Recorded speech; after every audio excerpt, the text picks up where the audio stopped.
The comments are overwhelming, positive and supportive. Yun ang gusto niyang ipalabas ni Lisa na gustong-gusto siya ng tao, pero lingid sa inyong kaalaman, okay? Lingid sa kaalaman ninyo mga palangga. Tingnan natin pindutin nyo yun, di ba? Most relevant, okay? Pindutin natin yung new comments, okay? New comments. Okay, tingnan natin, Okay. New comments.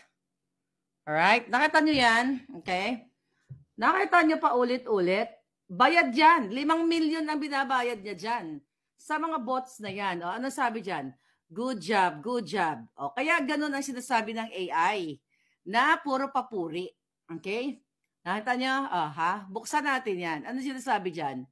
Wow, galing naman po. Good job, great job, keep it up, God bless, keep it up. Paulit-ulit. So, tignan natin yan, taong yan, kung ano yung pinupost niya. Alright? Okay, tignan natin para mapatunayan natin sa inyo kung anong pinupost nito. Alright, tignan mo, bots na bots.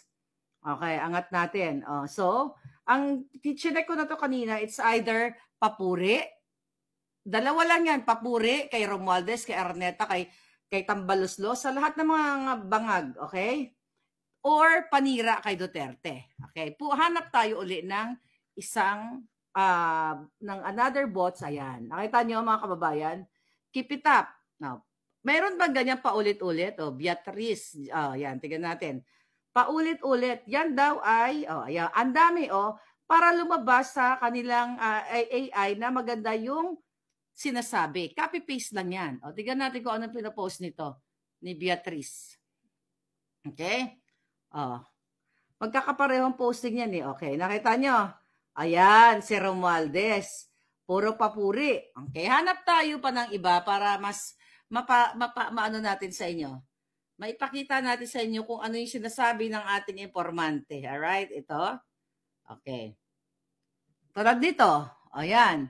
Yan, Harry Cabral. Tignan natin kung ano yung pinopost ng Harry Cabral. Paulit-ulit di ba? Si Duterte, paninira na naman. Ayan, puro papuri. Rally dami kuda, palpak. Ayan, anti-government, rally ng maisog. Puro paninira sa maisog. Puro paninira kay Pangulong Duterte. Hanap ulit tayo kay Lisa. Dahil tuwang-tuwa siya sa AI bots na pumupuri sa kanyang korduroy na muka. Okay? 5 million yan, mga kababayan. Ayan. Sean Tan, puntahan nyo. Okay? Ayan, Lisa, buking na buking ka, naggago ka. Pera po ng bayan yan. Aso. Tingnan natin kung ano pinupost. Rosas, aso, okay. Walang ano pa po. Ano pa tayo, inano ko to kanina in-scrutinize ko. Ito. Tignan mo to. Andrea Miller. Meron, ayan. Good luck po. Paulit-ulit yung kanilang copy-paste lang. Ayan. Paulit, pare-pareho yung comment. Tignan natin itong Andrea Miller. Kung ano sinasabi. Anong pinapost? Tignan natin. Di ba? Papuri. Si Tambaluslos. Ayan. Or panira kay Duterte. Ayan. Puro ganyan. Hanapin natin puro panira. Ayan, maisog. Panira. Di ba isa? Ito yung pinakita ko kanina sa inyo. Iisa ang posting, isang tao. 5 million yan, mga kababayan. Hanap pa tayo. Nakita nyo, ayan. Kayo na mismo pumunta kayo. You're doing pare-pareho yan. Bots yan, mga palangga. Bots yan. AI generated yan. Tignan natin to si Angelica. Di ba? Papuri. Yan ba, Lisa? Tingnan mo. Nakita nyo, ayan na naman yung post. Iisa. Meron bang taong magkakaiba na pare-pareho kayong pinost? Di ba? Por si Martins, por yung mga Romualdez. Meron bang ganyan na personalidad? Na tunay na tao na magko-comment na, ito pa. Ayan mga palangga. Lisa, buking na buking ka. Tignan natin si Catherine Johnson. Pare-pareho, good luck. Okay, good luck. We love you. At chuchuchu. At paulit-ulit yan, mga kababayan. So ngayon, isa pong tao, isang kumpanya ang nagpo-program yan. Ayan. Mga palangga, ano yan? Kayo, pare-pareho yung posting. Pare-pareho. So, ibig sabihin, iisa lang.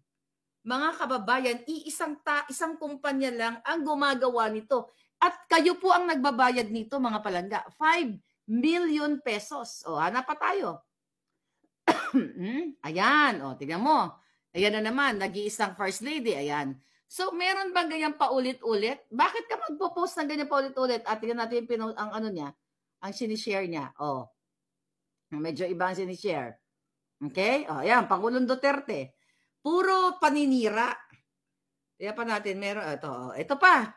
Ayan na, ang dami. Meron bang ganyan na mag-ulit-ulit ka? Tsaka AI generated yan, mga kababayan. AI, tingnan natin itong ano na to. Ayan. Oh, the same. Oh, pareho lang ng pinos. Oh. Hanap pa tayo para matuwa kayo. Oh, para matuwa si Lisa Tanas. Ito si Philip Carmelo. Tingnan natin. Alright. Oh, di ba? Oh, kita nyo, pare-pareho yung posting.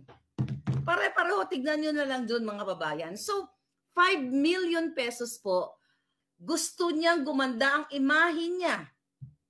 Gamit ang pera ninyo. 5 million a month. We're talking about this company pa lang. Okay? Kumpanya, actually, na scammer din. Okay? Kumpanya na binabayaran ni Lisa para mag-hire ng bots. Kayo na ang magdesisyon, kayo ang pumunta sa page niya, pinakita ko naman, at halos lahat ng post may ganon, at pati kay Kuting. Diba?